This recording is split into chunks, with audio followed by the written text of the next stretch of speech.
while we're on. Steve Ballmer. Microsoft Offices. 1980. That time, maybe 5 years after I got out of Harvard, I get this call from Bill, who says, "You want to join me and Paul?" It was a 2-bit little company they called Microsoft. And at first I think, yeah, like I'd like to lose more hair. But then I started thinking. You know how you survive? You make people need you. You survive because you make them need what you have. And then they have nowhere else to go. Right now, we're dead. Nobody needs us. So, we make them need us. We're too small even to matter. You could be snuffed out tomorrow and no one would notice. You know what they say in the mafia? You keep your friends close, but your enemies closer. Which enemies you talking about?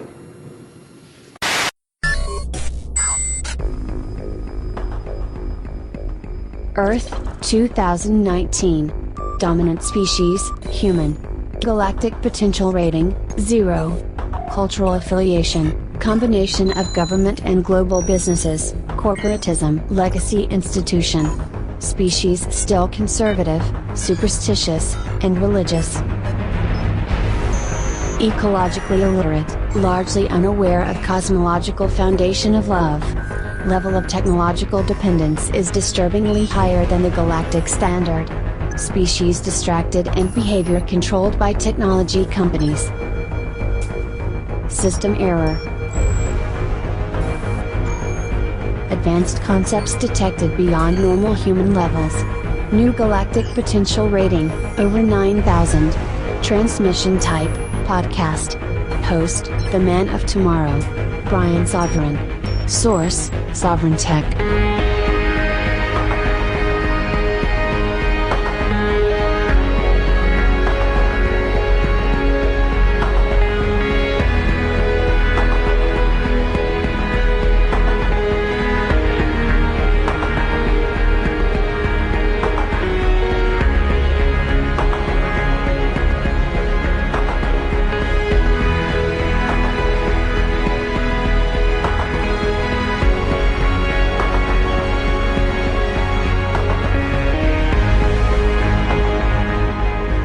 The man of tomorrow is here. The Golden Stallion, Savzu, the rated R radio star, ready to bring it all on this weekend. Sometimes we talk about it, sometimes we say it, sometimes it doesn't live up to the hype.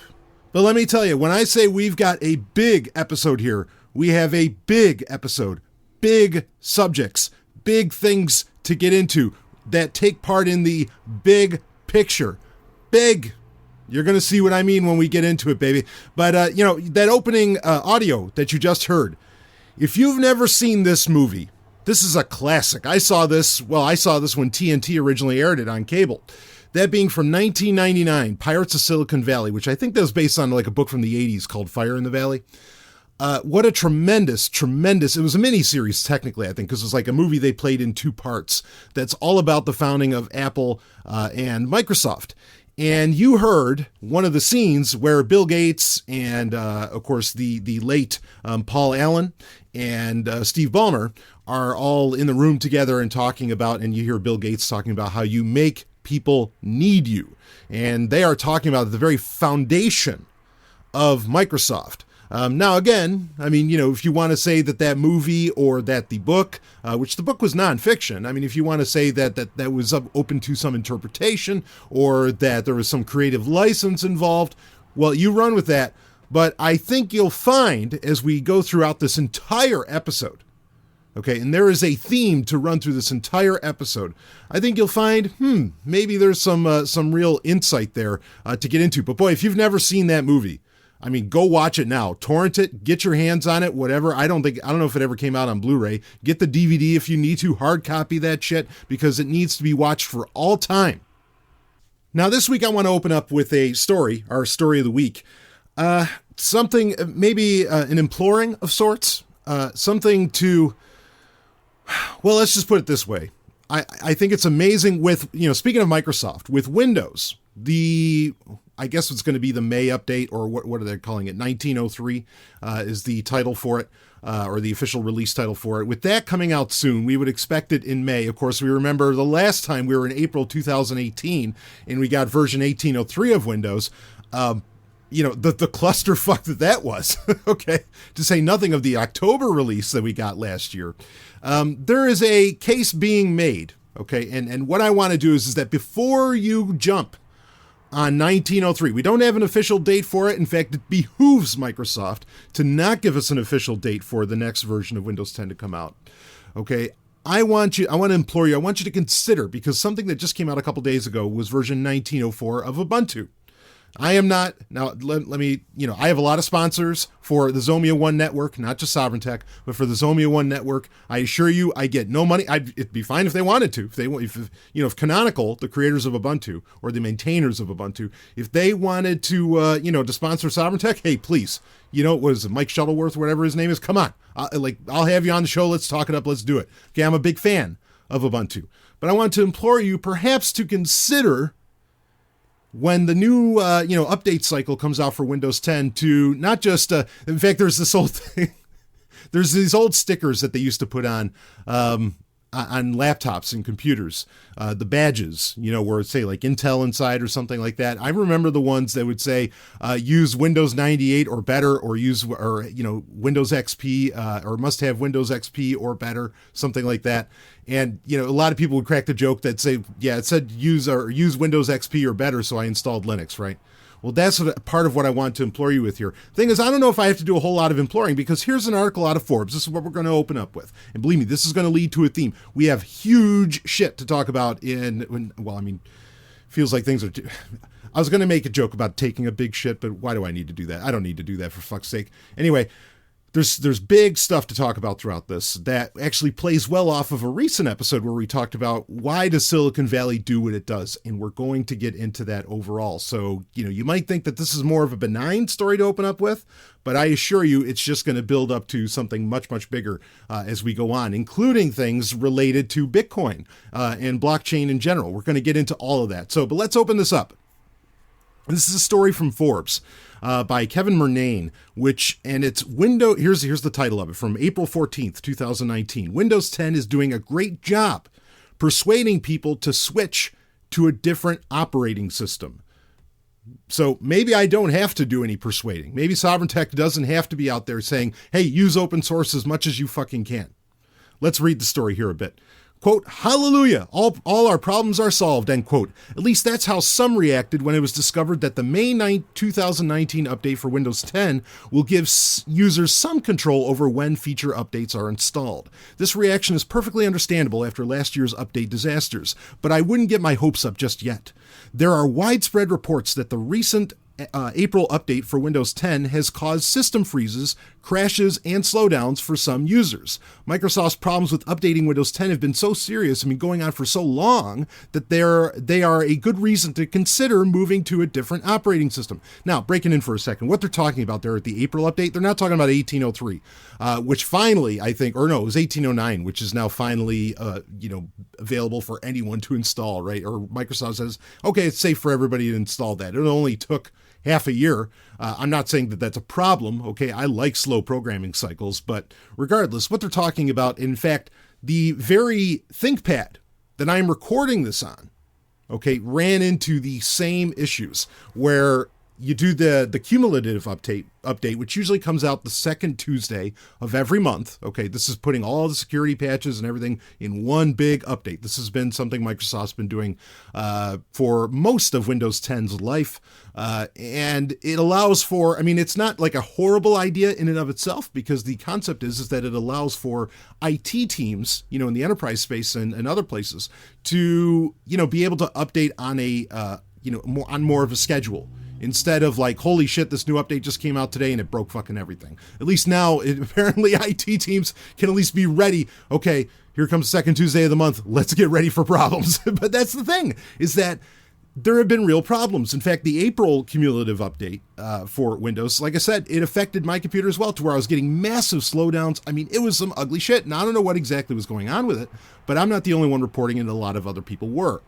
And so basically what this article is getting at is that these update issues, not just the operating systems, not just the cumulative updates as well, but everything that Windows 10 has been baking in and trying to do is just forcing people, because it's running into rampant problems, it's forcing people to go elsewhere. Let me keep reading here. Some Windows 10 update problems to discuss what these are. Updates for Windows 10 were a nightmare in 2018. The April update failed to complete for some users, didn't work at all for others, was incompatible with some Intel and Toshiba SSDs, produced a blue screen of death with some games, caused the Chrome browser to crash, and more. Some systems wouldn't boot after installing a patch intended to fix some of these problems. The October update was worse, a lot worse. First off, the update could fail to initialize and crash the system if there wasn't enough space in the hard drive. Microsoft didn't bother to check available disk space after launching the upgrade. This is something Salient breaking in. This is something that we knew they were doing anyway. They said, look, we're not going to do a system check to see if you have enough, hard drive space to be able to install this update. You're going to have to kind of do that yourself. Just crazy shit. Reading on. Next, and far more serious, early adopters found the update deleted all the files in their username documents directory, which included their personal Word, Excel, music, and photo files. Microsoft delayed rolling out the October update when reports of the problem hit the internet, but it did nothing for months beforehand when testers brought the problem to its attention. Problems with the October update and its many patches continued into 2019. And like I said, the April cumulative update was creating massive problems, and Microsoft actually coughed up to, or they admitted to some of these, where there were system freezes, slowdowns, etc. 2018 was not an exception to the rule. In 2016, updates caused some systems to freeze or lose connection to the internet. Some users found their webcams no longer worked. Microsoft also automatically installed an update, which was actually a stealth program that upgraded Windows 7 and 8 system to Windows 10 without the user's approval. In 2017, the update process failed to complete or erroneously reported that it had failed to complete for some users. Apps disappeared, drivers were broken, and Microsoft Edge didn't work properly.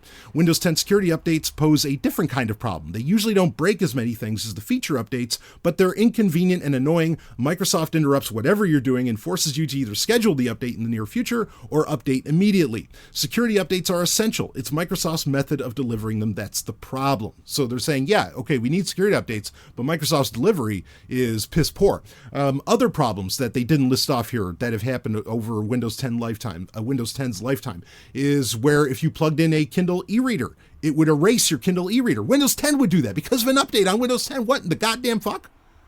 Yeah.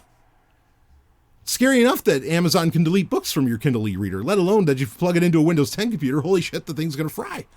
Or, well, effectively. Anyway, considering the alternatives, let's talk about this. Updates to platforms as complex as operating systems break things. There's no getting, it's going to break things. There's no getting around it. The question is whether alternatives like Mac OS and Chrome OS have problems that are as frequent and as serious as Windows 10. Macs are a viable alternative for users who are comfortable living in Apple's constrained but generally safe world. Apple may not update their systems as frequently as some would like, but at least in 2018, their updates didn't create the nearly same degree of havoc as Microsoft's. Chrome OS handles updates differently than either Mac OS or Windows. Instead of large-scale feature updates that have a lot of working parts, Chrome pushes much smaller updates much more frequently. Fewer features means there's less that can go wrong. Chrome OS provides small-scale feature updates every 2 weeks or so, with large-scale updates occurring every few months. If a feature planned for a larger update is fully tested, it may show up early in one of the smaller updates. Security updates occur as soon as they're ready. Chrome OS also doesn't interrupt workflow while it's updating. Updates take place in the background. Every time you log in, Chrome checks to see if there's a new security update and installs it in the background if there is. Chrome also uses a verified boot system that checks the system files against the current standard whenever a Chromebook is booted up. If any differences are found, a fresh copy of the operating system is installed. In addition to providing the least intrusive and troublesome update procedures, Chrome gives you the most flexible operating system. Chrome, Android, Linux, and progressive web apps all run together seamlessly on one desktop. Microsoft's Office apps for Android work very well unless you have need for some of their advanced functions. There have been hints that Google is working toward getting Windows 10 certification for the Pixelbook. If that happens, it will be interesting to see how Windows' trouble-prone update system works in Chrome's relatively trouble-free environment. Now, I want to stop on this for a second. Okay, there's a little bit more to the story, but I want to comment on some of this. So, if the alternatives are use Mac OS or use Chrome OS compared to Windows 10, let's to somehow say, well, shit, Chrome OS, man, they handle their updates so well. Really, you should be jumping on Chrome OS. Okay, let's be clear here. Chrome OS update process is smooth, partly because Google puts a hard 5-year limit on the update cycle for various Chromebooks. Okay, and also Chrome OS can't get installed on any hardware configurator. I mean, it can, but you have to know how to do it. But it's not designed to just get installed on any hardware configuration, right? Okay, so a little sympathy for the devil here, and I've said this for years on the show. It is remarkable that Windows, not just Windows 10, that Windows, it is the fucking, I say this all the time, it's the Swiss Army knife of operating systems. It can handle just about anything you throw at it. Kinda. With Windows 10, things are getting a little ugly, where there's this constant update process, this very slow update process, or not very slow, but quicker than Windows usually has, where, well, it breaks things. But bottom line being is that Windows is specifically designed to run on anything.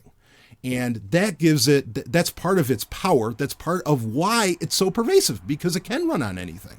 Okay, so to say that Chrome OS somehow does a better job of an update process, yes, it does, for 5 years, and only 5 years, for the 5-year cycle of any device. Here's the rub. If you buy a Chromebook, okay, that is, say, 3 years old, you buy it new, but it's a model that came out 3 years ago. You only get 2 years of guaranteed updates for that, and meaning guaranteed updates that will work with the device. That's part of how Google is able to make Chrome OS so stable. Not that Chrome OS doesn't run into issues at times, I'm sure it does, but how they're able to keep it so stable is because they can, they know exactly what hardware Chrome OS is installed upon, and they know the exact life cycle of when they can stop supporting that, and then they can move on to other things. All right, so it's not exactly fair to compare Windows 10 in any way, the update process or what Microsoft has to do to what Chrome OS has to go through. Mac OS, wholly different story, but that comes down to one thing, and that is, do you want to be in Apple's in Apple's closed garden?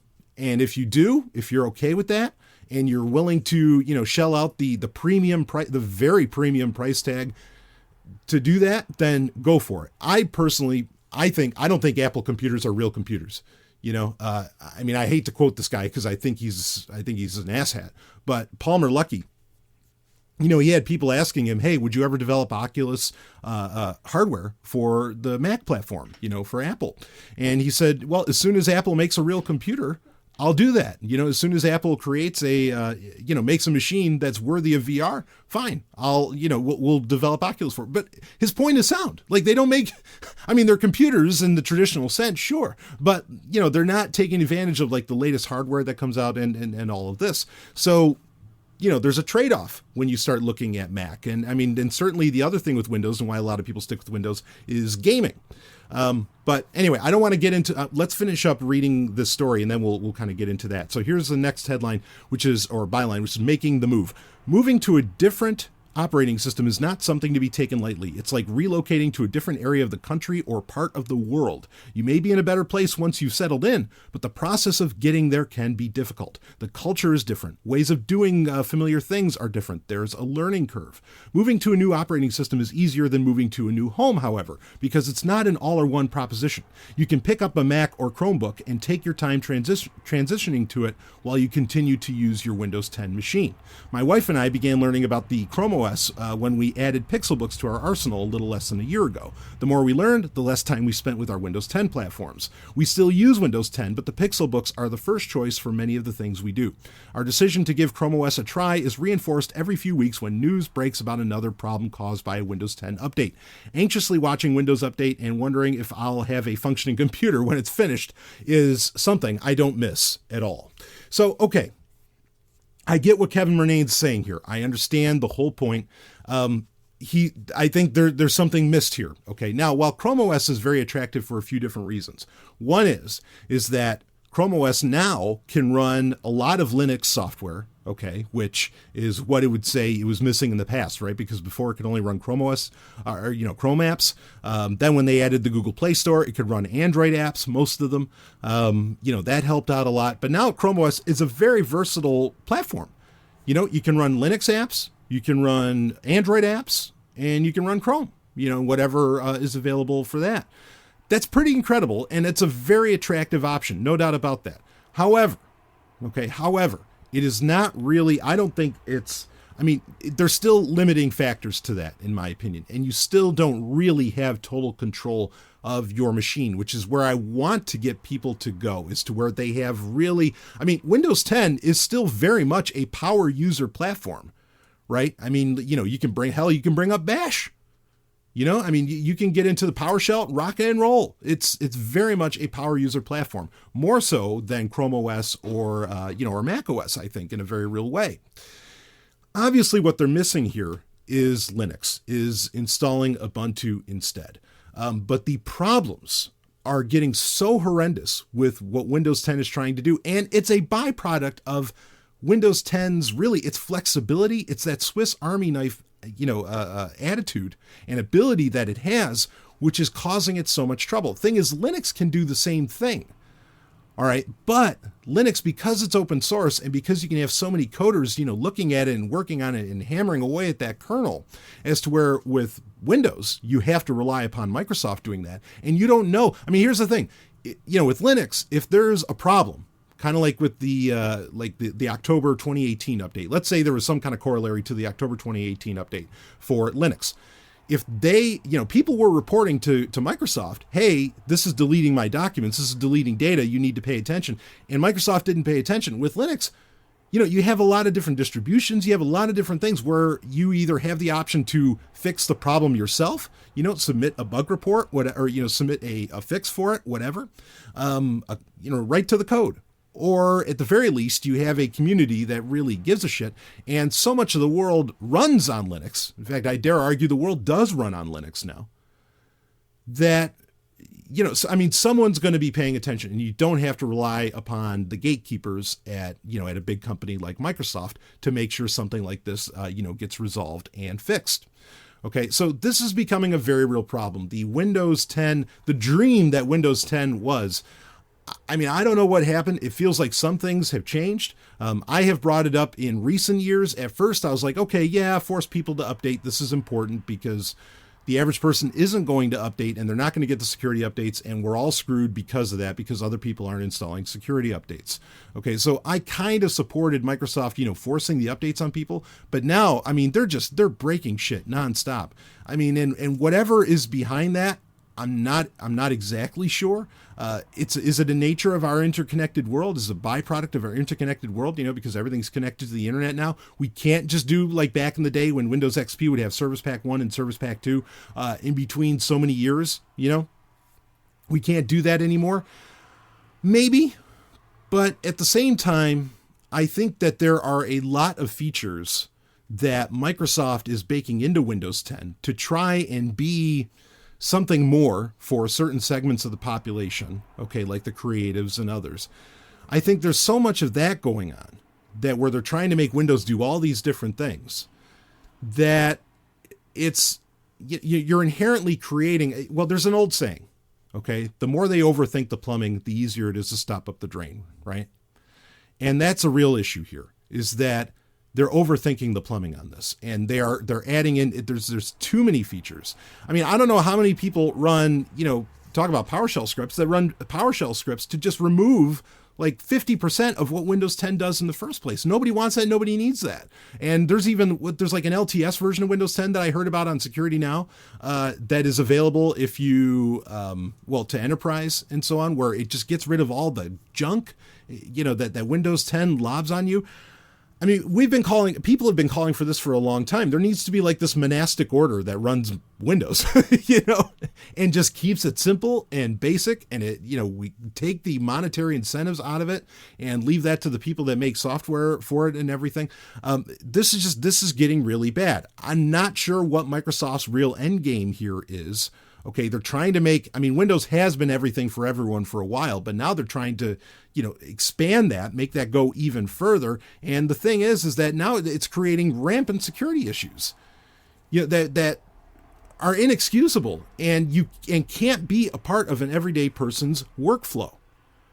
And it's getting so bad, and they're happening so frequently. Again, not just, and this is the thing, the cumulative updates was supposed to keep these kinds of situations from happening. It was supposed to keep these huge bugs and these bugs and system slowdowns and all these other issues. That was the whole point, was that, we take the time with it, we put it all into one package, and you can be prepared for it and everything. The thing is like the person who wrote that article for Forbes said, when I do an update, I don't know if my computer's going to turn on when it's all said and done. Honestly, one of the advantages of Linux, you never have to turn it off. Sure, you can do the update, but you don't necessarily have to do the update. You never have to turn the damn thing off just by the nature of the operating system. Okay, there's people who've been running Linux machines. They've been going for, I think some of them have been running for decades straight, powered on. They've never been turned off. They've never been restarted. There's no point. Is that the most secure system on planet Earth? Well, that might be another story. But bottom line being, you don't have to, even to put in the updates, and just the uptime's phenomenal on some of these things. So I am sharing all of this with you to say that, and we're going to get into talking about Silicon Valley in general here and kind of the models in Silicon Valley. Okay. But I say all of this to you to please get out of, I'm done with it. There's some software that just works, that is only available with Windows, and that has been my argument for a long time. Okay, but there's this software and there's this software, and I can't go without those. I don't want to deal with going without those. But now this update cycle, not just the biannual update cycle that they go, or not biannual, but the twice a year when they do the major feature updates. But now the cumulative updates, they're fucking my machines. And I just can't afford to have that happen to me. So it's over to Linux completely that I go. And I recommend everybody jump on over, because this is just getting so bad. And Microsoft they're not really releasing the tools, and they're not giving you the options that you need. Perhaps not even in they're allowing for some delay of the updates now, more so, but still sooner or later you're going to have to install those updates. And I get it, it's for security, but then why don't we just get real security by moving over to Linux? And that's what I implore you. Because it's getting so fucking bad. These updates, again, it's not just the feature updates twice a year. Now it's the cumulative updates that are just fucking with it. And as far as gaming, well, again, I've talked about this before, and this solution still stands. If you're really hardcore into gaming, go ahead, have a Windows machine just sitting over there that does nothing else. It doesn't do jack shit other than play games. You don't log into it for anything else. It's just treat it like a console, okay? And treat it like a PS4 or something, or an Xbox One, and just let it be that. And then when you need to get work done, you fucking you have your Linux machine ready to go. That's what I recommend. So anyway, I think that this message needs to get out there at least once a year. I know it's been said for years that, this is the year of Linux. I've been hearing that almost my whole life. No, this is the year for Linux. 2019 is so fucking bad. This is, as far as what's going on with Microsoft, and 2018 was just as bad. One more headache. I'll tell you, if the 1903, version 1903 of Windows 10, if there are flubs with this when this releases, I just can't believe it. That's it. I can't picture anyone saying, no, I still need to use Windows. I think you're going to go through whatever hell it takes to make sure that your computer that you invested in can at the very least fucking turn on, and your files will still be there in the morning. Just saying. So anyway, I'll be right back with some more Sovryn Tech. We've got big stuff to get into.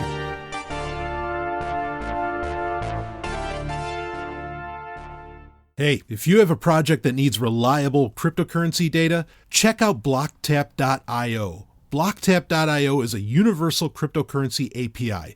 You can get historical prices for Bitcoin and other digital assets that you can use to build charts and do market analysis. Blockchain data is also indexed, so you can get transaction statistics, address balances, and more for Bitcoin and other networks. Blocktap.io is free for personal use, and you don't even need to create an account to access the API. To get started, try some of the example queries on the homepage at blocktap.io. Again, that's blocktap.io, blocktap.io, and we thank them for sponsoring Sovryn Tech. Woo, let's get back to the show.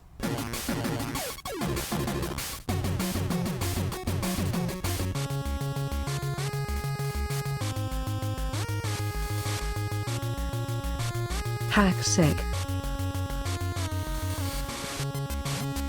It is time for HackSec, where we talk issues of security. And, you know, like we played in the audio at the top of the show, okay, from the movie Pirates of Silicon Valley. Yeah, Bill Gates there saying, you know, you got to make people need you. Here's the thing. You don't need Microsoft anymore. You just don't, okay? You can run Linux and you can make your action happen what you need.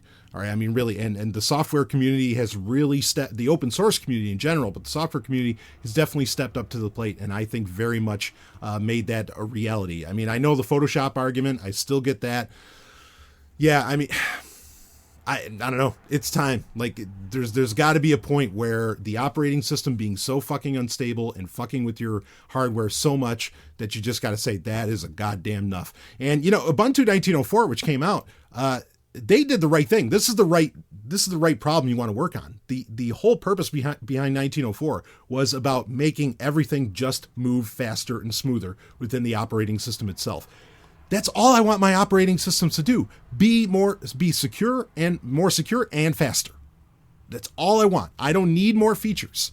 Okay, I don't need my computer to do a whole bunch of other shit. I don't need my computer to be Alexa. I don't need my computer to be a virtual assistant. I don't need any of that. I just want it to do what I fucking tell it to do. And I want it to do it as fast as it possibly can, honestly, on as much hardware as it can. You know, whatever hardware configuration I throw at it and that I need at the time. So, I mean, you know, Ubuntu 1904, doing it right. Good for you. So anyway, get on that. Now, let's get into our big subject for this week. And this is something that's going to span two segments of the show. We're going to talk about it during HackSec. And for our This Week in Blockchain segment, all of this is going to play off of each other. Now, if you remember a recent episode of Sovryn Tech where I played a talk by Douglas Rushkoff. Thank you. Yeah, when I played a talk by Douglas Rushkoff, where he basically got at that a lot of the investors, at the very least, as well as some tech giant CEOs, or as well as some CEOs, he said that they all come to him asking him, hey, how do I make sure that, when all of this collapses, because they know what I've been reporting for a while, that Silicon Valley and maybe a good chunk of the world is effectively in a bubble, an economic bubble of sorts. Blockchain has helped stave off this bubble, in my opinion, by creating a lot of investment capital, basically out of thin air. Okay, that doesn't mean that Bitcoin and some of these other ones aren't real money. They absolutely are. Okay, but a lot of the, ICOs and a lot of that other stuff was, it was magical money, and I don't mean that in the positive. But anyway, Douglas Rushkoff's point is that a lot of what Silicon Valley is doing is just trying to predict when this economic collapse is going to happen and to have the framework for, not for everybody to survive, okay, but just for, the few employees that they might need to secure their stuff and for their holdings to be able to survive. Now, while there's that, there is another side. Because there's never, Silicon Valley doesn't just have one ideology. I think that's a big part. I think there's a lot of people, especially investors, that think the way that we talked about with Douglas Rushkoff. I think there are some CEOs, maybe even at tech giants, that think the way that Douglas Rushkoff does. We have talked about recently, in fact, even in the last episode of Sovryn Tech, I have talked about how, I think Jeff Bezos has a very utopian vision of the future. It seems pretty clear that, a lot of these tech giant companies are a lot of these tech companies are in favor of UBI, of universal basic income. It seems even Facebook is very interested in that. But now there's a guy, Greg Ferenstein, who we've talked about before on Sovereign Tech some years ago. He had this interesting infographic, which was like the 3,000 or however many thousands of year history of privacy. And he basically bought into the same concept as Vint Cerf, who had said in recent years that privacy as we understand it today is an anomaly. And this all comes down to, well, walls weren't built until this year BCE and blah, blah, blah. Actually, the article I've linked to in the show notes includes that graphic, that infographic by Ferenstein, about privacy as well. So if you wanted to get a refresher on that, you can look at that. But he is writing a book called The Age of Optimists, a quantitative glimpse of how Silicon Valley will transform political power and everyday life. And he has kind of a beta version of this book without all of the full chapters or everything in a Medium post that basically reads like a blog post. Now, I don't have to read the entire thing. Links are in the show notes for you to, look at overall, because he has 5 different infographics that he considers to be very important. Some of those we will go over, but basically he is trying to prove the point. Let me read his, because he actually opens it up with a 5-sentence summary. He says this is of what his blog post is, and this got sent in to me by a Sovereign Tech listener. This is a visual table of contents for data-driven book about Silicon Valley's political endgame, the path toward overhauling the Democratic Party and orienting our lives toward innovation.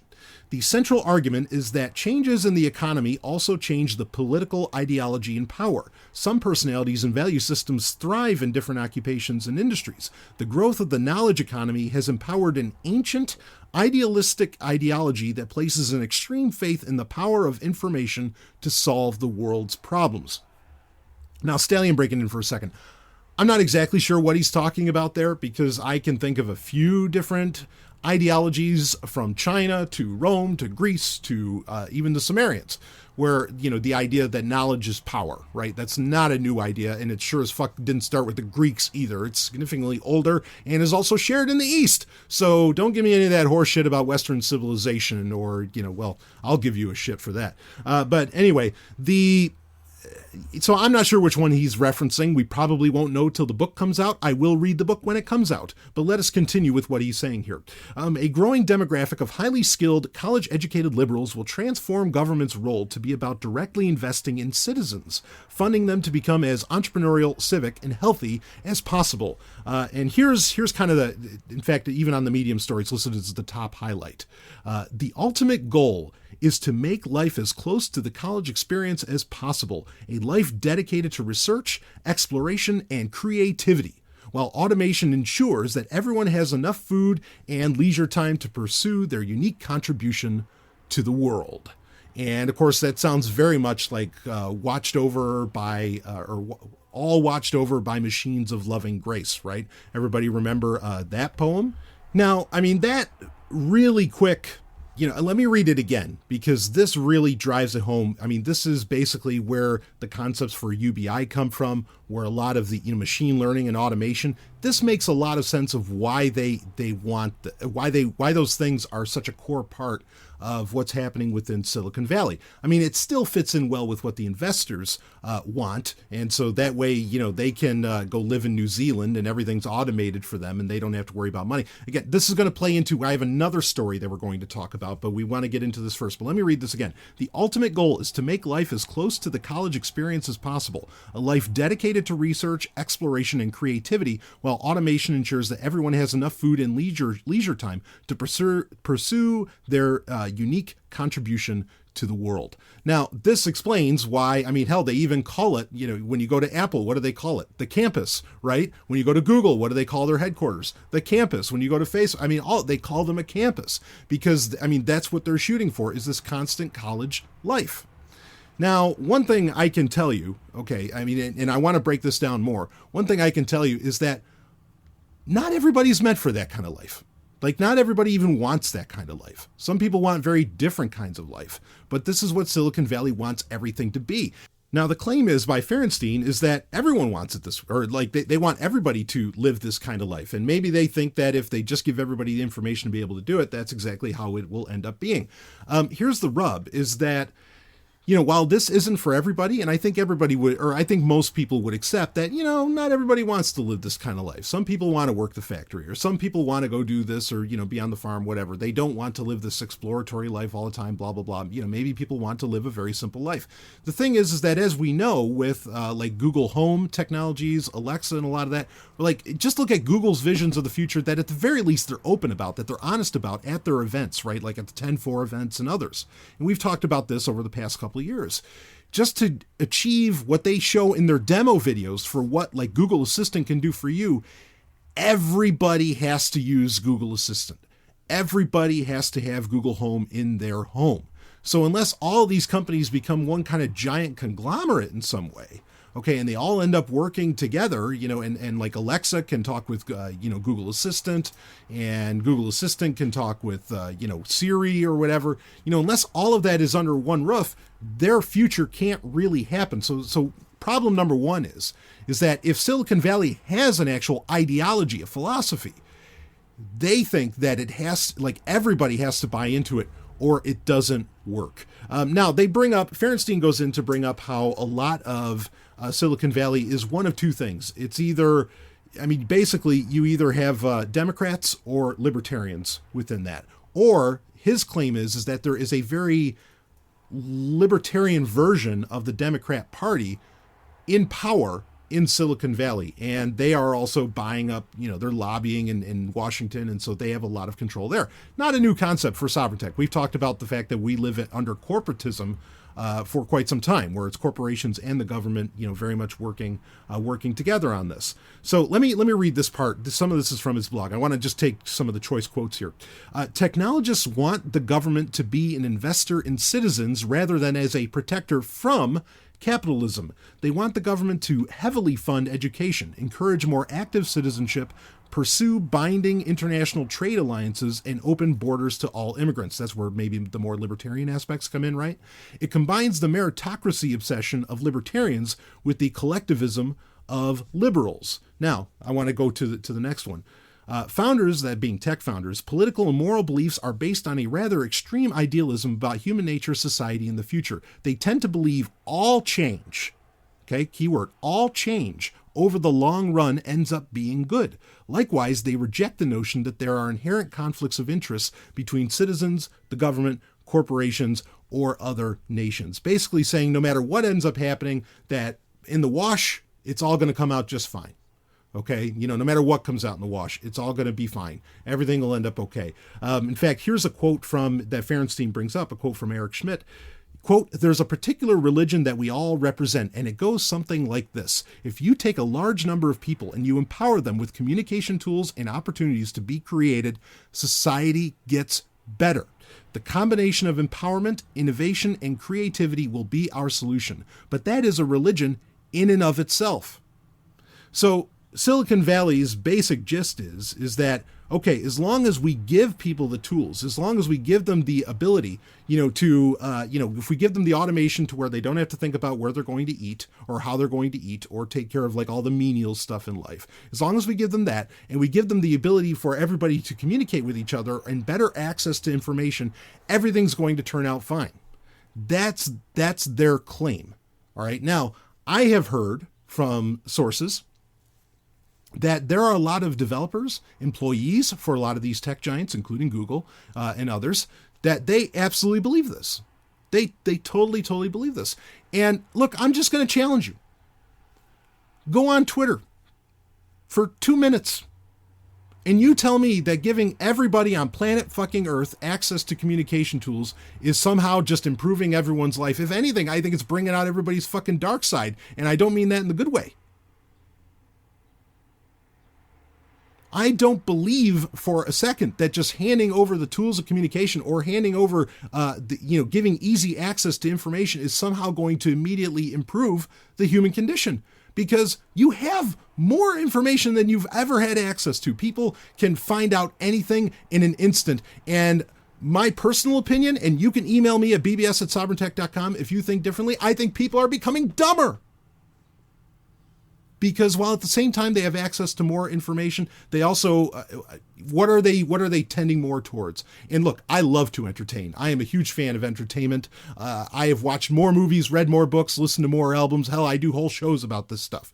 Okay. But people are just, they're not going to like Wikipedia necessarily. They're not going to learn about, great. MIT has an open source academy, Khan Academy. You can do shit for free there. People aren't going to that. They're fucking going to Netflix.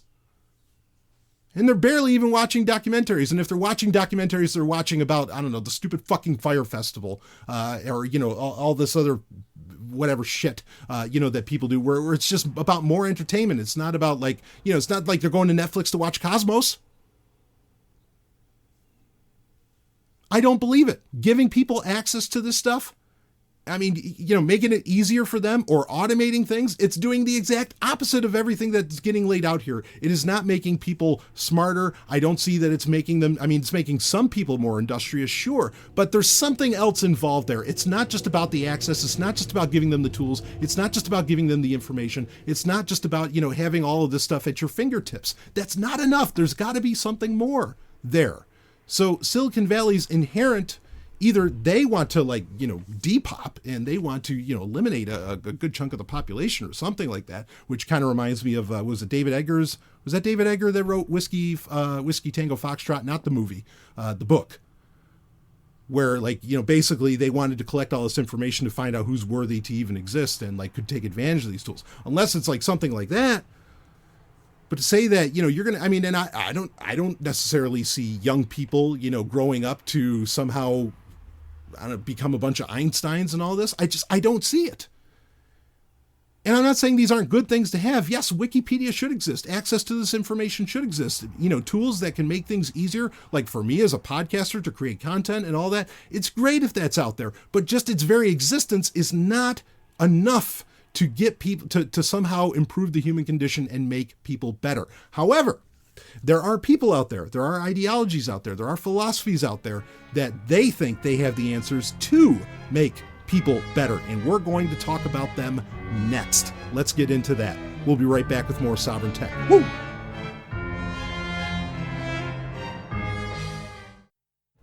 In 2014, he ran from Miami to San Francisco, raising awareness for Bitcoin and the homeless epidemic in America. And now he's doing it again. Blockchain evangelist and advocate for homeless rights Jason King is running across North America right now, from Miami to Santa Monica, right now. 5 years later, his commitment to promoting blockchain technology and fighting the homeless epidemic in America is stronger than ever. And you can help Jason now by going to blockchainacrossamerica.com. While you're there, donate to Satoshi Forest Sanctuary Incorporated to help the homeless, along with all kinds of other ways you can help. Get involved today. blockchainacrossamerica.com. That's blockchainacrossamerica.com.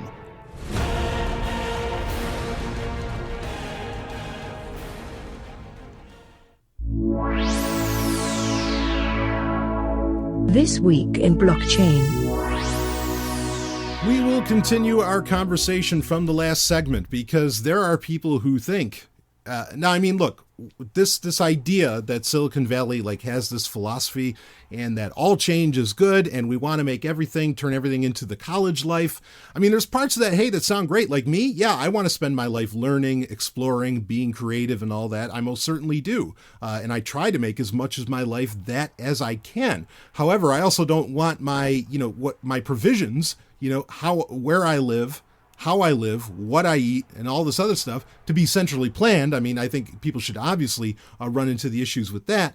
But now there are people within Silicon Valley, within that very area, and over the past few decades that actually, while they kind of share this philosophy, they have some grander extremes that they want to go to. Okay, and I want to make you aware of some of these, and we will be covering more of this throughout future episodes of Sovereign Tech throughout the year of 2019. It's going to become a bit of a theme, because I'm kind of concerned about how some of these people think. So the first thing I want to I want to bring up with this is there is a book coming out about Bitcoin and blockchain, and cryptocurrencies in general. The book's called Digital Cash, and it's by a guy. His name is Finn Brunton. I think it's coming out in June. I already pre-ordered it. The audiobook version of it. I will read it as soon as it comes out. But there's an article on BreakerMag.com where they interview Finn Brunton. And he's talking about the history overall of digital cash. Now, he's not just starting at Bitcoin. He's going back to, way back to Hashcash and, kind of the Cyphernomicon with Timothy May and all of those guys, and saying how this has been like a dream for a good long while. And he's getting into that whole history. Not uninterestingly, apparently Finn Brunton went to PorcFest and talked to people at PorcFest. If he did, I never saw him. I'm not insulted, but I would think I'd be an easy person to want to talk to, since I'm kind of the premier in many ways. I'm the premier tech guy. Okay. At least that does anything. Okay. All right. That's me being maybe being a little arrogant there, but whatever. Okay. Shocking to me. You're coming to New Hampshire. You want to talk tech. Who does everybody mostly think of? It's at least within, say, the Liberty Movement and things like that. You know who they're thinking of. Anyway, that's why I get invited to speak at it every year. So regardless of that, he wrote this book called Digital Cash, and he brings up how Bitcoin and digital cash in general, or cryptocurrencies and, digital money, became a thing because of a few different groups. But a couple of them particularly are what he calls extropians, and the other are the libertarians, or more like your anarcho-capitalists, perhaps. Now, the concept of the extropian, I've never heard this phrase before. I've heard of something similar, but I had never heard of extropians, and it's kind of weird that I'd never heard of it, so I don't know just how big of a deal it is. I don't know how many people are on board with this, as to where there are two other ideologies, two other philosophies that I'm going to bring up to you. Okay, one is a offshoot of extropianism, and the other is one that's been around for a good long while, kind of sounds like extropianism, but has a bit of a different idea. And all three of these really do kind of outcrop from the Silicon Valley philosophy that Fahrenstein was talking about. Okay, and you might think a couple of these are benign. Maybe you think they're all benign and they're all going to end up doing a good thing. But let's break these three down, and we'll start off with the extropians. And I'm going to read the part of Breaker Mag where he is talking about the extropians. And anyway, he says, okay, so as I kept working on the book, this is Finn Brunton talking, I came to see these small cliques of people, a lot of whom knew each other. They shared a deep underlying belief of being able to change the world through the mechanism of money, not philanthropy or budgeting or altering the interest rate or whatever, but developing new technologically enabled monetary systems that bring about their visions of what they wanted the future to be. Of all the groups, the extropians are the dearest to my heart. The more I researched them, the more there was a weird personal resonance for me, because I grew up in the Bay Area. Okay, woohoo, yay. The extropians were such a pure and total expression of the utopian optimism of that specific corner in that specific time. And he's talking about the 80s and 90s. It was remarkable to see how much of their vision of the future did not come to pass, which is interesting. But this plays off of very much that utopianism that Fahrenstein is saying that a lot of founders in Silicon Valley, tech founders, that they hold, whether they're more democratic or libertarian or some kind of odd hybrid within that. So who are the extropians and what was their vision for the future that did not come to pass? Let's read this here. There's two paradoxical threads that come together in the extropian movement, which were foundational to Bitcoin and subsequent cryptocurrency theories and concepts. The extropians have one foot in the world of a classical libertarian model of money, in which it needs to possess intrinsic value, so you can rely on it to remain stable even as governments go through upheaval. The money itself cannot be devalued. There's a bunch of libertarian philosophical reasons for that. It's the legacy of Austrian economist Ludwig von Mises, but the extropians also had a foot in a very different kind of libertarianism that was interested in the idea of money as a spur for innovation. The premise was that rather than having some kind of very stable reference point or an intrinsic objective value, money should be chaotic. The theory behind this ultra-free market apparatus was to dramatically increase the pace at which innovation would happen in the Extropian movement. There's an idea that investment vehicles and coupons and scrip allow you to do things like bet on future outcomes in a way that would increase the likelihood of their happening and then monetize and build on those events. So that's thread number 2, the chaotic wild west of money, of stateless money, the innovation thread.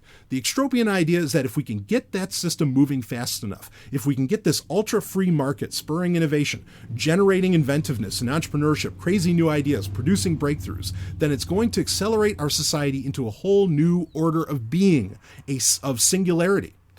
On the other side of the singularity, a lot of our current concerns about scarcity are going to be simply irrelevant.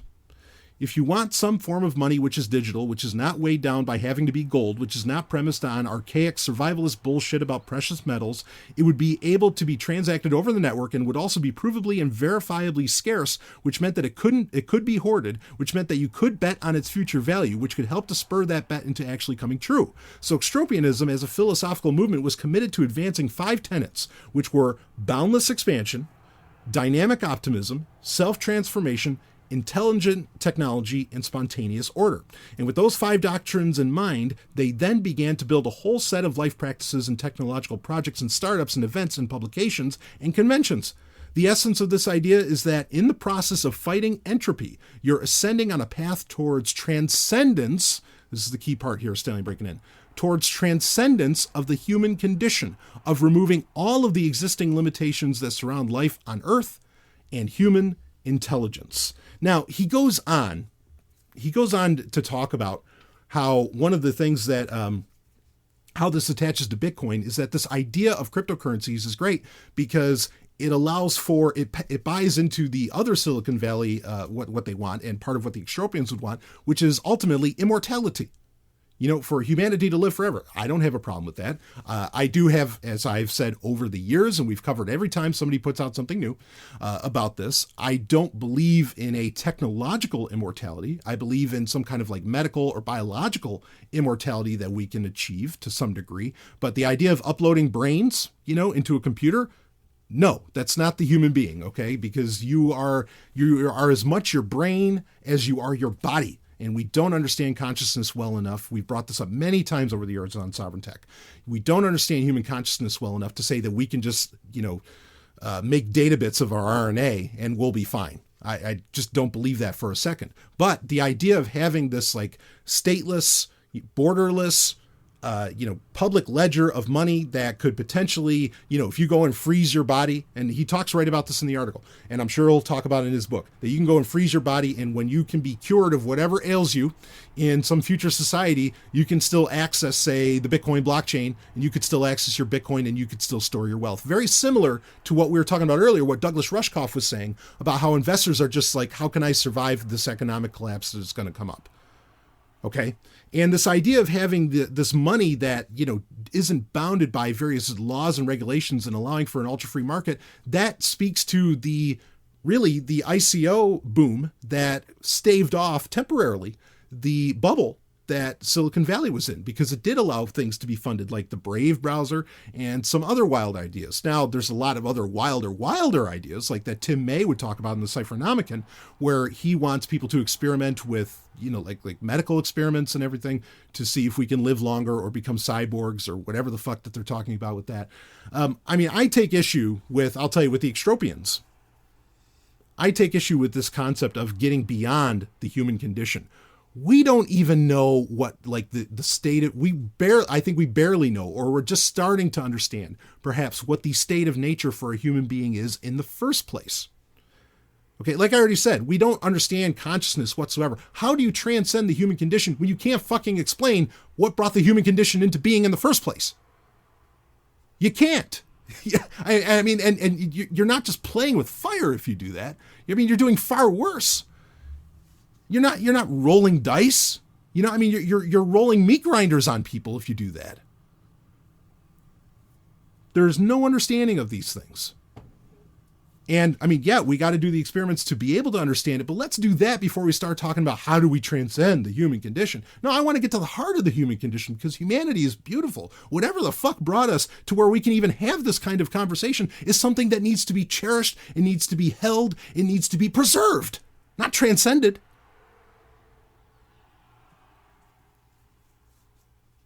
So I don't know how I feel about their 5 tenets. I mean, I do kind of agree with them that you can get to some kind of a pseudo post-scarcity. There's no such thing as a real post-scarcity. You can get kind of to a pseudo post-scarcity where people might feel like they have anything that they could ever want, and you only have so much time in a day to enjoy things, But there's a lot of mind shifts that needs to happen with that. Now, because of some of the issues with extropianism, and let's understand, extropianism has no problem with a surveillance society. It has no problem with achieving these goals by monitoring every little thing that every single individual on planet Earth does. Because of this, there was years later, now extropianism has been around since like the 80s and 90s, but in around 98 or so, there was a manifesto written for what's called the extropists. Instead of extropians, these are the extropists. And all of this is linked to in the show notes. If you want to read deeper, I recommend you do read deeper. All right. Now, there's one other group we're going to talk about after both of these, but we got to talk about these. So then there's the extropists, which extropism, okay, which is different from extropianism. Extropism is, they also happen to have 5 tenets, right? I mean, again, they came out of, they spun out of extropianism, but the extropists are a little bit different. Their 5 tenets are this. Let's see. Well, here, let me read a little bit from the manifesto. Extropism is an optimistic, futuristic philosophy that can be summed up in the following 5 phrases, which also end up spelling extropist, I guess. But endless extension, transcending restriction, overcoming property. Oh, I know the actual libertarians in my audience are going to flip about that one. Even though, you just hopped in your Uber, you just watched something on Netflix, and you were listening to something Spotify on the way, and you got your food from where. You already don't own shit anyway.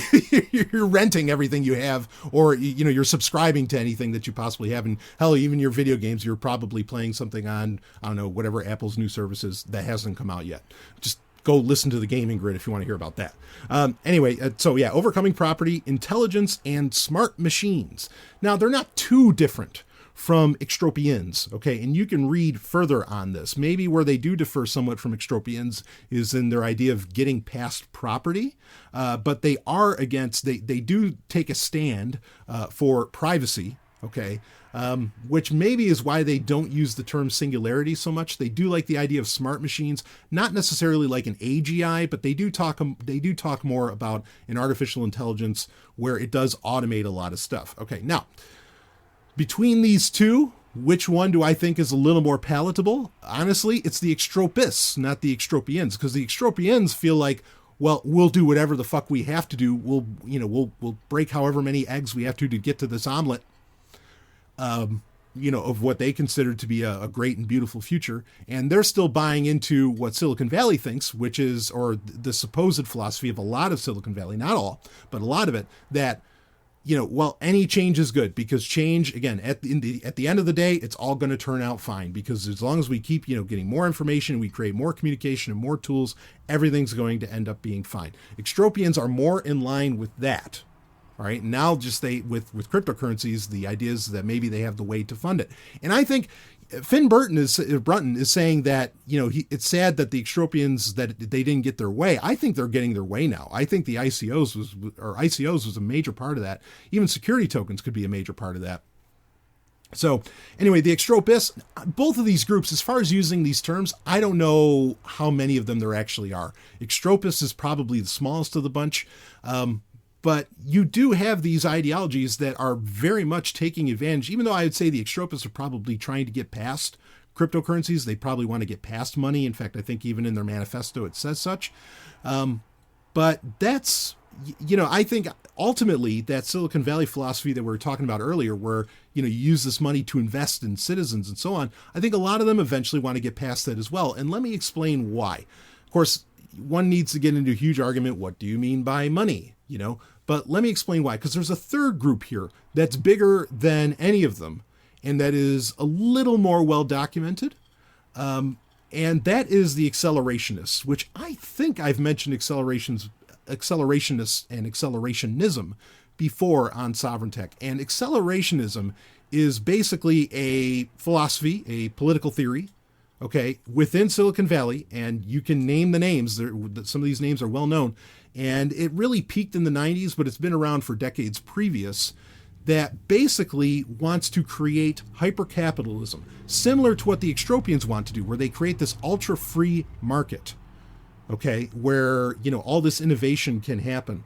And the accelerationist ideas, and this is where their name comes from, is that they support capitalism, they support the free market, but they support it to bring its end. They support it so that they can get past it.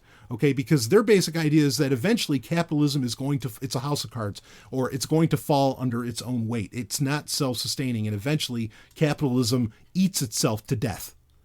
That's the accelerationist concept. And so they want to create, and there are plenty of people in Silicon Valley that have been a part of this, they want to create all of the technologies, all the communication, all of it to just get to make capitalism crash faster. That's their idea. Now, if you get their books, like there's the Accelerationist Reader, and there's some other ones, their books start off often, to create historical precedent for the concept of accelerationism. Who are they? Who do you think they're quoting at the very beginning of their books? Who do you think, whose essays are they putting at the beginning of their, at the beginning of their primers and their magazines and everything else? Because, accelerationists actually have all these things.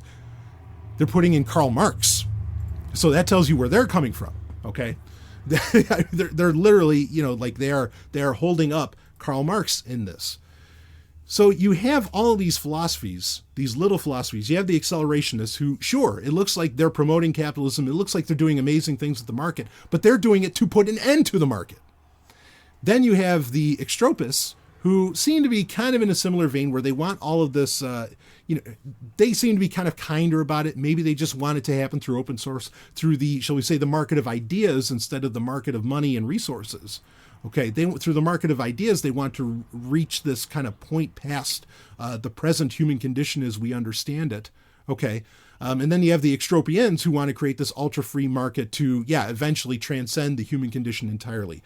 I have problems with all three of these fucking ideas. And are all three of these ideas on board with cryptocurrencies and basically trying to fund themselves with it? As I said, I think they are.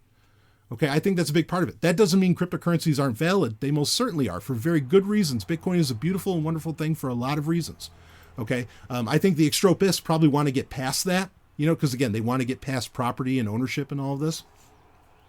But I have problems with all three of these concepts, and not necessarily with the extropists because of the property thing either, but for other reasons. Okay. Again, we don't understand the human condition. We don't even have a great definition for that term.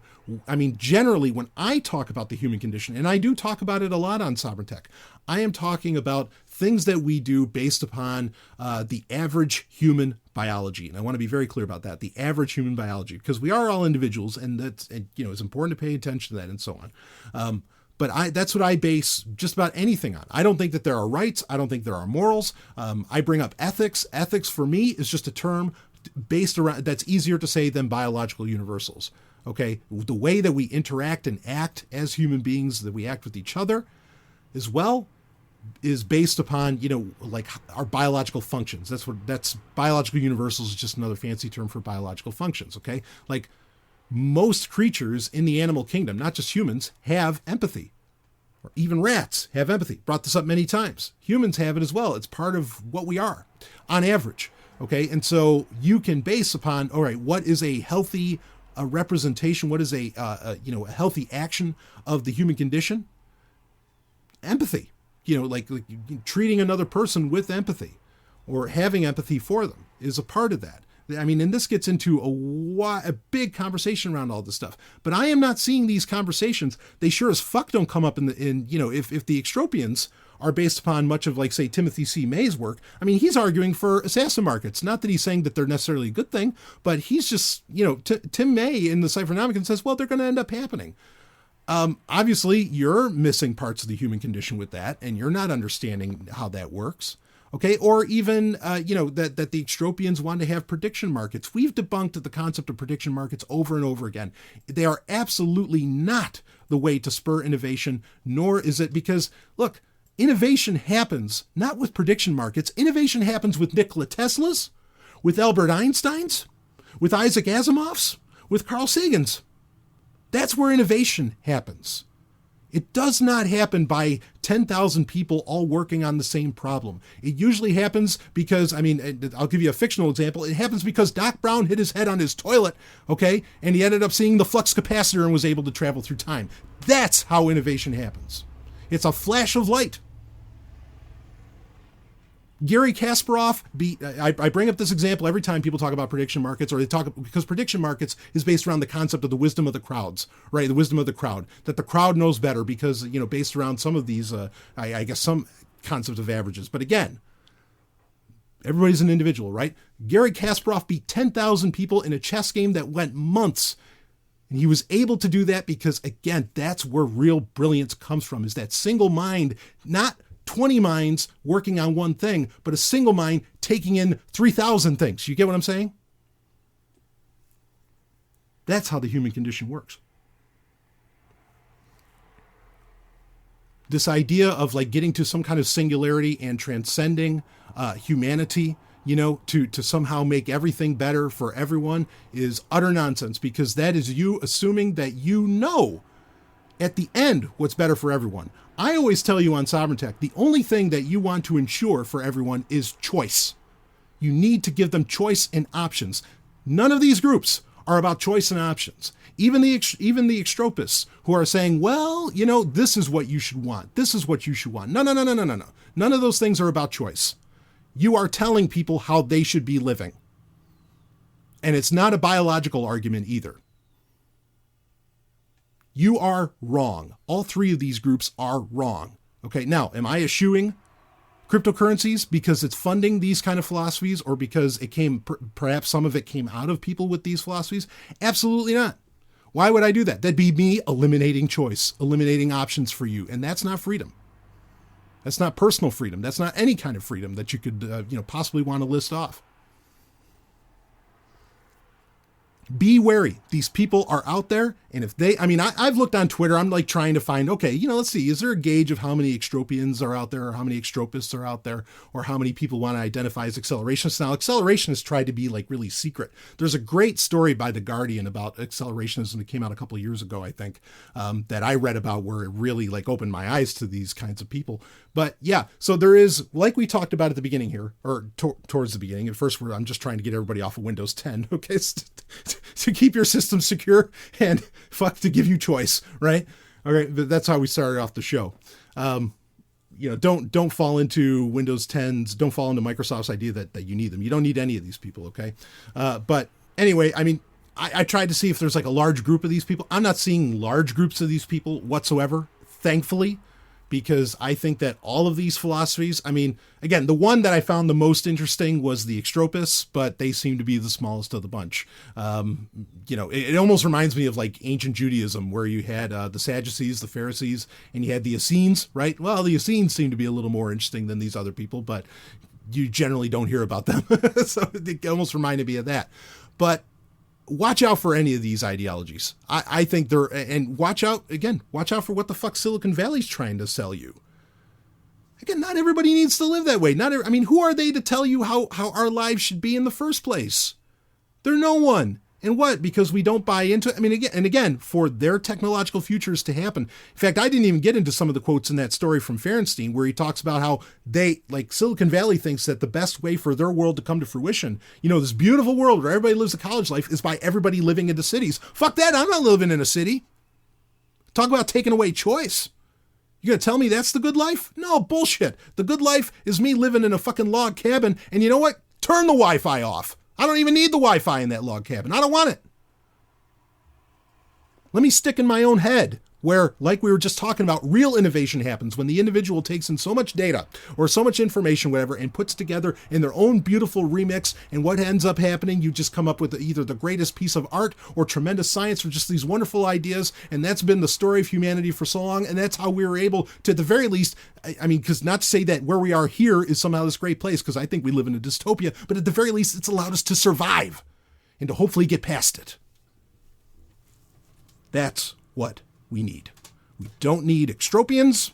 We don't need extropus. We sure as fuck better watch out. Read about the accelerationists. At some point, I need to do a whole expose on them because holy fuck, what a scary group of individuals you got there. So anyway, what's the classic line from Dune? The Through for Howard, right? The first step in avoiding a trap is knowing its existence. You know of its existence now. Pay attention. Look out for this shit. Because guess what? They show up at Porkfest. Anyway, I'll be right back I won't be back. Let's wrap this baby up. That's it for this week. I think, I was going to do a couple other segments, but I think that's a good note to, not the most positive note, I suppose, but that's a note to end on.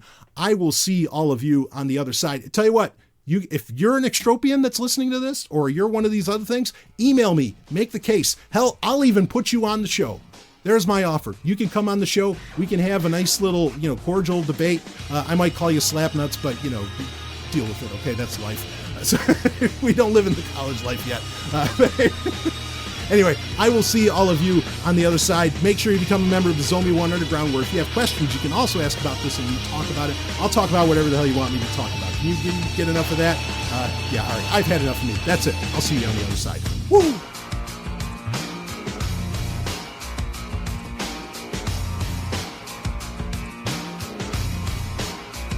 You just experienced Sovryn Tech. Go to sovryntech.com, that's SOVRYN tech.com, and connect with us there. Find links from today's show and catch our podcast feed. Sovryn Tech is copy heart. Copying art is an act of love, and love is not subject to law. So please share the show however you like. Welcome to the evolution.